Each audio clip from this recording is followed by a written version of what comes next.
Hello friends! The story of this Japanese brand, which many admire and respect, might seem thrilling to some, while to others it may appear quite ordinary, simple, and even uninteresting. It's a somewhat inspiring yet classic tale of a poor young man from a large fisherman's family who managed to change the fate of humanity. His company had to endure numerous successes and failures to reach truly impressive heights. Today, Mazda cars can be found in every corner of the world, and everyone recognizes that famous winged logo. However, few people know that Mazda is one of those automakers that pays attention to ecology, with their cars being popular on at least 5 continents. All their models are connected by a shared history, blending the dreams and ideas of thousands of different people who have ever contributed to the creation of the Mazda universe. It's a world that anyone can feel simply by sitting behind the wheel of this legendary car. In 2020, the company celebrated its 100th anniversary. Let's dive into its past together and explore what happened over those 100-year show it all began, how events unfolded, and, most importantly, how the company grew from a small shed where its founder built his first project into a giant corporation. I think many will find it fascinating to learn about. So, let's continue. Hiroshima Jujiro Matsuda was born in the distant year of 1875, the 12th child in a fisherman's family from Hiroshima Prefecture. Naturally, given the family's circumstances and the number of siblings, the boy's childhood was far from easy. From the age of 7, he began working to help his parents. Overall, he was much like his peers, and at 14, he became an apprentice to a blacksmith. By the way, working with metal, complex devices, and everything related to it really caught his interest and later played a key role in shaping his destiny. Noticing Jujiro's knack and passion for blacksmithing, his father soon sent him to train under a master. By the age of 20, in 1895, the young man opened his own small workshop in a garage in his backyard. But, as often happens, running a business required knowledge. The work was tough, orders were scarce, and the pay for such labor turned out to be too low to sustain a decent life. Within a couple of months, Jujiro fell into serious debt, and the workshop had to close. Nevertheless, he couldn't imagine himself doing anything other than his beloved craft. So, until the age of 30, he worked as a blacksmith in various places, while in the evenings, he tinkered with mechanisms in his garage for the sheer joy of it. In 1906, at the age of 31, Jujiro invented his first pump, a project he had been working on for several years.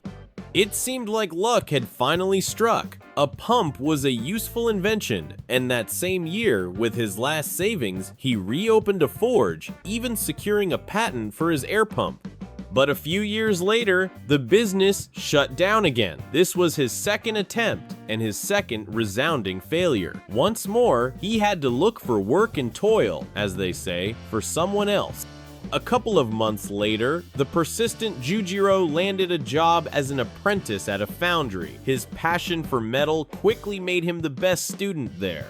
Let me note, jumping ahead, that he couldn't have imagined how 5 years later he would take over the factory and completely transform its operation. To speed up and simplify production, he introduced his own invented pump. By that time, Matsuda had become a man of decent means. He still had plenty of attempts ahead to leave his mark on history. I'll tell you about them briefly, as we've now gradually reached 1915 when Jujiro turned 40. Yes, friends, this is one of those stories where, as they say, it's never too late to start. Even at 50, he had no inkling that he would become the creator of a world-famous brand. After serving as the factory director for several years, he was ousted in 1912 due to shifts in national policy and dissatisfaction with his overly proactive approach. But he didn't give up. He bought a bankrupt construction company and founded his own firm called Matsuda Works. There, he began producing weaponry, including a -99 rifles, which were supplied to Russia under a commission from the Tsar. Matsuda hired 4,000 workers to fulfill Russia's order for 4 million artillery primers. At the start of World War I, the Tsarist army indeed suffered from a shortage of ammunition, actively purchasing Japanese weapons and equipment with gold. It was this trade with Russia that fueled the rapid growth of his company. However, Matsuda soon sold the business. In 1920, he returned to his native Hiroshima and invested in a factory producing artificial cork, Toyo Cork Kogyo. But after the war, the cork market lost its appeal and the business had to be wound down. Starting in 1921, he reoriented the company toward metallurgy. The product lineup included, for example, his designed pumps, jackhammers, and other equipment. This, one could say, marked the beginning of Mazda. It was the 1920s, the dawn of Japan's automotive industry, when Ford, General Motors, and Chrysler factories were popping up on the islands, while the local auto industry was represented by DAT, the future Nissan, and Atoma, founded by Tokyo metallurgist Junya Tayakawa. It was at that moment that a brilliant idea struck Matsuda. He already had some production capacity and a plot of land where he could set up any kind of manufacturing. After much deliberation, Matsuda made a sharp pivot in his business direction and, in 1929, decided to join the pioneers by starting with motorcycles. However, the venture didn't progress beyond the first test batch of 30 units assembled in 1930. Motorcycle production turned out to be less in demand and too costly, but Matsuda didn't give up. After numerous attempts and the launch of new ideas and ventures, he decided to offer the market something it truly needed: a simple and affordable product. This led to the production of autorickshaw's three-wheeled delivery trucks, similar to those manufactured by Karl Borgward in Germany, which had been ravaged by World War I since 1920. These motorized three-wheelers were named Mazda Go and produced in the city of Fuchu. This was the first three-wheeled compact and fuel-efficient truck, designed primarily for the convenient transportation of goods. Its engine displacement was just 500 cubic centimeters, and it resembled a motorcycle in appearance. Interestingly, the fuel tank bore the Mitsubishi logo. This was because, until 1936, Mazda products were distributed through the Mitsubishi Corporation's trading network, which dominated various industries at the time. The demand for this technical marvel was enormous. For Asia, it was a genuine breakthrough, simple and inexpensive. The Mazda Go, with its sturdy frame and reinforced rear axle, could carry nearly half a ton of cargo. Before its arrival, Japanese people typically transported goods on bicycles or carts pulled by oxen or horses. Over 25 years of production, more than 200,000 of these vehicles were sold. In 1931, the company was renamed Mazda after the supreme Zoroastrian deity Ahura Mazda, whose name echoed the founder's surname. By 1932, exports of these commercial tricycles to China had begun, and during World War II, they were also supplied to the Japanese army. By 1940, Matsuda was ready to bring a new vision to life: the development of a small sedan, an idea he had been nurturing for years. But World War II disrupted his plans. The company shifted to producing motorcycles for the military, pushing all ideas for new car models to the back burner. The company thrived thanks to an abundance of military orders. But everything changed on the 6th of August, 1945. The head office and main factory, located just 5 kilometers from the epicenter of the atomic explosion in Hiroshima, were severely damaged by the bombing. Nevertheless, Matsuda poured all his resources and energy into rebuilding the enterprise. By 1948, production had resumed, and by 1950, Jujiro Matsuda had brought it back to full capacity. During this time, production began on new Mazda models 3-wheeled Type CT trucks, fire trucks, and standard cargo trucks. The next version, the Mazda Go PB, was widely used as a taxi in Hiroshima. Then came a motorized truck with a 2-ton payload capacity and a 5-meter-long platform. New versions of 3-wheeled trucks continued to roll out successfully and find buyers, even as the years carried their creator and company owner further into history.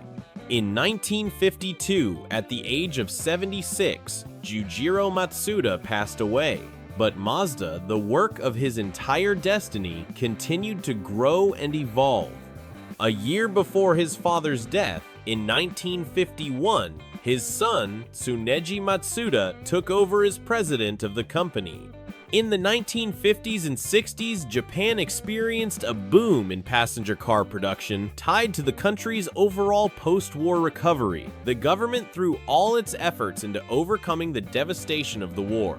The main focus was on exports, and the Korean War between the US and Korea from 1950 to 1953 came at just the right time. Japan's economy supplied military orders for the US and goods for American soldiers. Within a few years, the country managed to eliminate its trade deficit and secure funds to increase imports of raw materials needed for industrial growth, including the automotive sector. Riding this economic wave, in 1960, Mazda launched its first passenger car into series production, the Mazda R360 Coupe. The Mazda R360 didn't stand out for its luxurious design. Its strengths were convenience, low cost, and market accessibility. It was a two-door car with an engine displacement of just 356 cc and 16 horsepower. Its fuel consumption was an impressive 1 liter per 32 kilometers. In December 1960 alone, 4,090 units of the Mazda R360 were sold. The car was lightweight and affordable, echoing Henry Ford's philosophy of making vehicles simpler and more accessible to a broad audience. While Mazda successfully supplied its vehicles to China and India, it had yet to break into the global market, dominated by American and European automotive giants. To withstand fierce competition beyond Japan's borders, Mazda needed to create cars that met the highest international standards, competitive in performance, cost, quality, service, environmental impact, and other parameters. But even achieving parity with industry leaders wasn't enough. Something unique was required to set Mazda apart. Company president Tsuneji Matsuda clearly understood this and tirelessly searched for what would make the world take notice of Mazda. Spoiler alert, he founded NSU and Felix Wankel. In 1959, the German firm NSU, one of the oldest manufacturers of motorcycles and cars, now part of Audi, announced the completion of the rotary engine developed by Felix Wankel. Around 100 companies worldwide immediately expressed interest in the innovation. Tsuneji Matsuda had inherited his father's passion for innovation and cutting-edge technology, so he instantly recognized the potential of the rotary engine and personally initiated negotiations with NSU. In 1961, with the support of the Japanese government, Mazda and NSU signed an agreement. Mazda established a dedicated division to study rotary engines. During this period, Mazda became unique, simultaneously working on models with piston, diesel, and rotary engines. However, the rotary engines initially suffered from a significant lack of durability. Early prototypes lasted only a couple of hours in testing, while later versions reached a lifespan of 100 hours. For a car, this was disastrously short. Mazda's research revealed that as the triangular rotor spun, its apex seals vibrated, leaving transverse scratches on the inner surface of the chamber, causing uneven wear and reducing longevity. Today, this issue is addressed with wear-resistant coatings, including ceramic ones. Launching cars with rotary engines without resolving these flaws was risky, so Mazda continued refining the rotary design while keeping mass-market consumers in mind. In 1961, the compact B1500 pickup was introduced and performed well in the Japanese market. In 1962, vehicle assembly began in South Korea, followed by the release of the four-cylinder Mazda Carol 360 with 18 horsepower and its coupe variant. That same year saw the debut of Mazda's first four-passenger car, the Mazda Carol 600 with a 28 horsepower engine. Given that Henry Ford's ideas had already conquered the world, it's no surprise that the Mazda Carroll 600 bore a strong resemblance to the Ford Anglia. The year 1963 solidified Mazda's reputation as a reliable manufacturer, having produced 1 million vehicles since its founding. The milestone vehicle was the popular Mazda Carroll 600 in a metallic gold finish. Gradually, Mazda cars began spreading more widely across the globe. While many automakers chased the creation of expensive premium models, pouring vast resources into them, the market demanded a different approach. Mass production first, everything else later. This straightforward strategy ensured steady profits, part of which could be channeled into bold ideas. As a result, Mazda continued releasing in-demand models like the powerful Mazda E2000 and E2500 trucks, as well as the Familia series of family cars, the Mazda Familia 800 van and Mazda Familia 800 sedan. These vehicles were equipped with a 782cc engine delivering 42 horsepower and reaching speeds of up to 110 kilometers per h. In January 1965, Mazda signed an agreement with the British company Perkins Services NV to collaborate on diesel engines. That same year, Mazda unveiled its first bus, featuring a 2-liter engine and seating for 25 passengers. Early 1967 saw the start of production for the Mazda Proceed and Mazda Familia 1000 Coupe, capable of speeds up to 120 and 145 kilometers per h, respectively. For more discerning customers, the Mazda Luce was introduced, boasting a 1,492cc engine with 78 horsepower and a top speed of 150 kilometers per h. Production capacity grew, and the cars became faster and more reliable. This progress paved the way for full-scale exports to Europe in 1967 and the introduction of a model that would captivate the world. In May 1967, series production began for the Mazda Cosmos Sport 110S, powered by a rotary engine. Dubbed the Comet car, it featured a twin-chamber rotary engine with a 491cc displacement, producing 110 horsepower and reaching a top speed of 185 kilometers per h. A year later, its power increased to 128 horsepower, pushing its speed beyond 200 kilometers per h. This marked the dawn of a new hereditary engines began to be used in both sports coupes and regular civilian cars.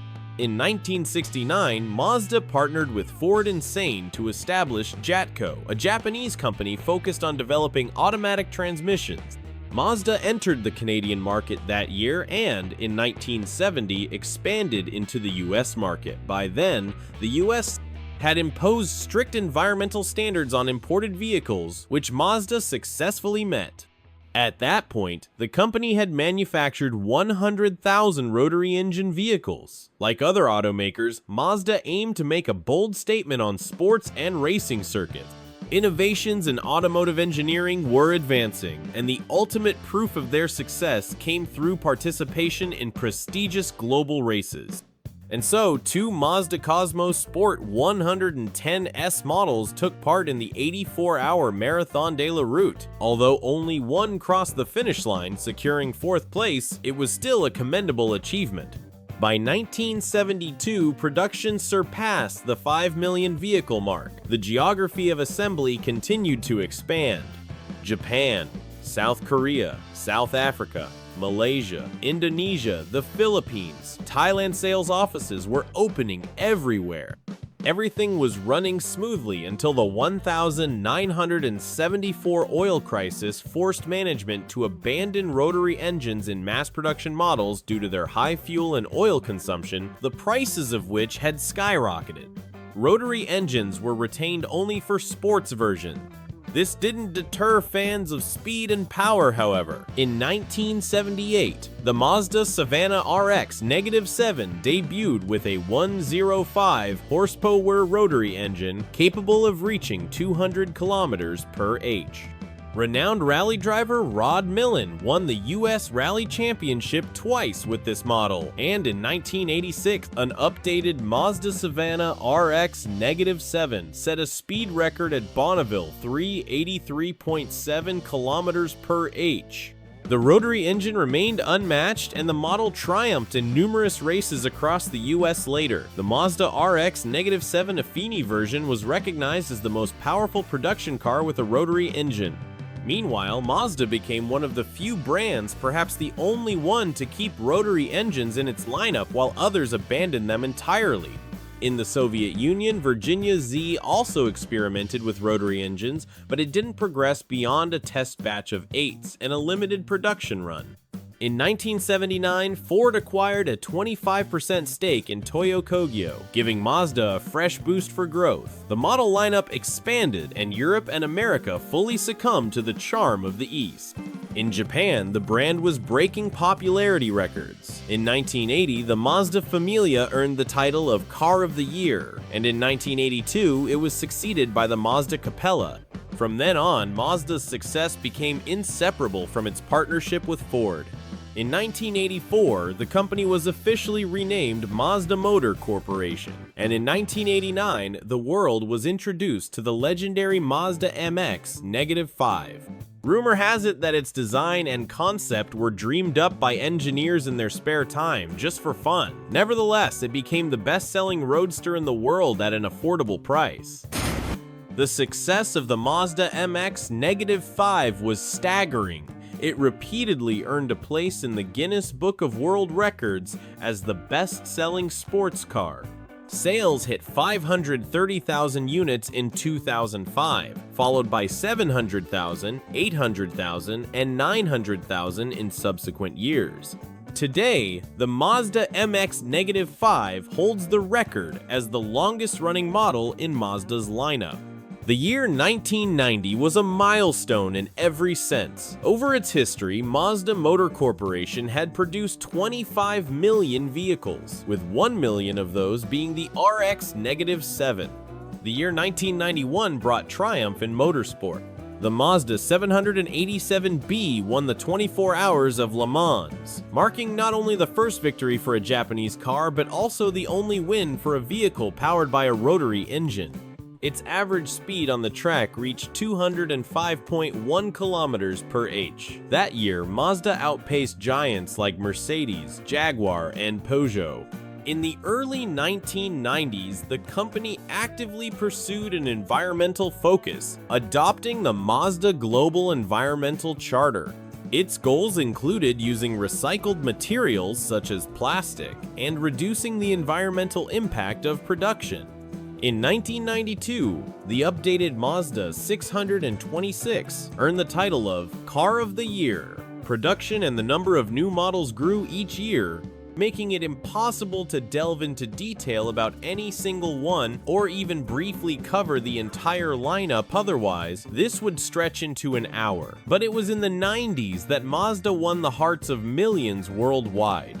Models like the Mazda MX-6, the two-door sports coupe Mazda 121, Mazda 323, Mazda 626, and the Mazda Cetos 6 and Cetos 9 were the stuff of dreams for millions of car enthusiasts. Even today, these cars can often be spotted on city streets. In 1999, the 500,000th Mazda MX-5 rolled off the line, and an agreement was signed with Mitsubishi, under which Mazda began supplying compact commercial vehicles. New models like the Tribute and Primacy entered production, and Mark Fields became the company's president. The early 2000s were marked by successes. The MPV Sports F, designed for women frequently transporting children, was introduced.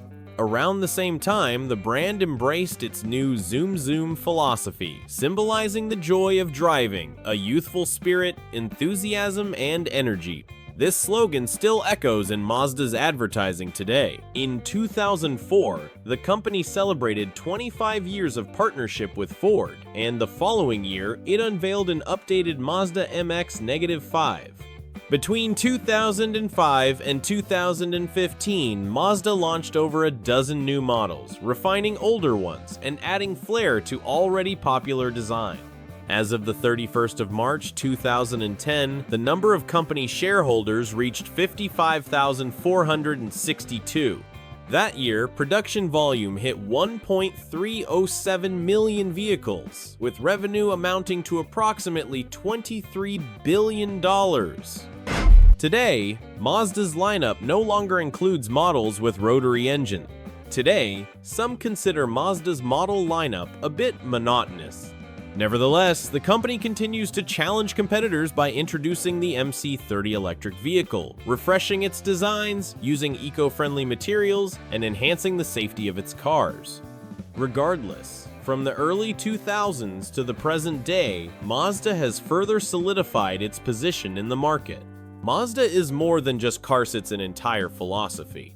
Take the design of the Mazda 3 and Mazda 6, for instance. These cars, like graceful women, still captivate car enthusiasts of all ages, from the young to the older generation. The Mazda 3 sedans and hatchbacks, the Mazda 6 sedan, and the CX lineup of crossovers CX-7, CX-9, and later the CX-5 enjoy particular affection. On the 30th of January 2020, Mazda celebrated its centennial. In its sales and development strategy, it works closely with Ford, which, by 2020, held just 3% of the company's shares. With assembly plants in 21 countries, Mazda exports its products to 120 nations. By 2030, the company has ambitious plans. According to its development strategy, Mazda will phase out models with solely internal combustion engines, ICE, splitting its lineup into 95% hybrids with various forms of electrification and 5% pure electric vehicles. Work is in full swing. In 2020, new models emerged. First, the fourth-generation Mazda 3, whose design is promised to evoke the luxurious Kai concept. Second, to mark its centennial, the company will unveil the elegant, premium, and stylish Mazda RX-9. By the end of 2020, the debut of the electric Mazda Vision Coupe is expected. The company is increasingly focusing on compactness and efficiency, which isn't surprising. The market is trending in that direction. Mazda has its flaws. Poor noise insulation, less durable bodies and coatings, and budget interior materials. Many might point these out. But Mazda doesn't aim for the premium segment through pricing, it does so through design. These minor drawbacks are easy to forgive. Mazda's philosophy aligns with Ford's ideals. A car should be accessible to every family. And that's the story of Mazda, Japanese automotive history, and Jujiro Matsuda, the son of a poor fisherman. As the saying goes, all great things start small. It's worth remembering that. Friends, what do you think of this brand? Do you have any experience owning one of its cars? Share your thoughts in the comments, I'd be curious to hear.